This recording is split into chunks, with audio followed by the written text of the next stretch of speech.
கோவையில் பெண் காவலர் உடையணிந்து பலரை ஏமாற்றி பணம் பறித்த போலி பெண் காவலர் தனது ஆண் நண்பருடன் சேர்ந்து கைது செய்யப்பட்டுள்ளார். மாத தவணையில் பைக்கை வாங்கி மிரட்டல் விடுத்த போலி பெண் காவலர் சிக்கியது எப்படி? கோயம்புத்தூர் செல்வபுரம் பகுதியில் பழைய இருசக்கர வாகன விற்பனையில் ஈடுபட்டு வருபவர் தினேஷ்.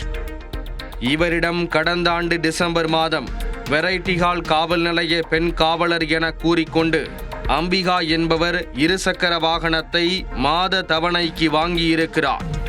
இருசக்கர வாகனத்தை வாங்கும் பொழுது காவலர் உடையில் சென்ற அவர் தான் வெரைட்டி ஹால் காவல் நிலையத்தில் பணிபுரிவதாக கூறி காவல்துறை அடையாள அட்டை மற்றும் ஆதார் அட்டை ஆகியவற்றை கொடுத்து பழைய இருசக்கர வாகனத்தை வாங்கியுள்ளார்.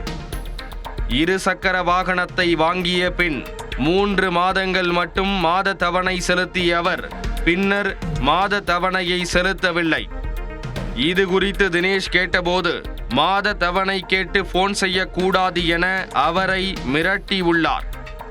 வாகனத்தை விற்ற தினேஷ் வெரைட்டி ஹால் காவல் நிலையத்தில் நேரில் சென்று மாத தவணையை கேட்க சென்றபோது அப்படி ஒரு நபர் அங்கு பணியில் இல்லை என்பது தெரிய வந்தது.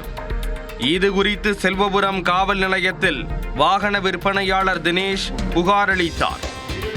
புகாரின் அடிப்படையில் போலீசார் மேற்கொண்ட விசாரணையில் போலி பெண் காவலர் அம்பிகாவையும் அவரது நண்பர் ரகு என்பவரையும் கைது செய்தனர். காவல்துறை உடையணிந்து பலரையும் பெண் போலீசார் என அம்பிகா ஏமாற்றி இருப்பதும் போலீஸ் விசாரணையில் தெரிய வந்துள்ளது. இருவர் மீதும் கொலை, மிரட்டல், மோசடி உட்பட 6 பிரிவுகளில் வழக்கு பதிவு செய்த போலீசார் இருவரையும் நீதிமன்றத்தில் ஆஜர்படுத்தி சிறையில் அடைத்தனர்.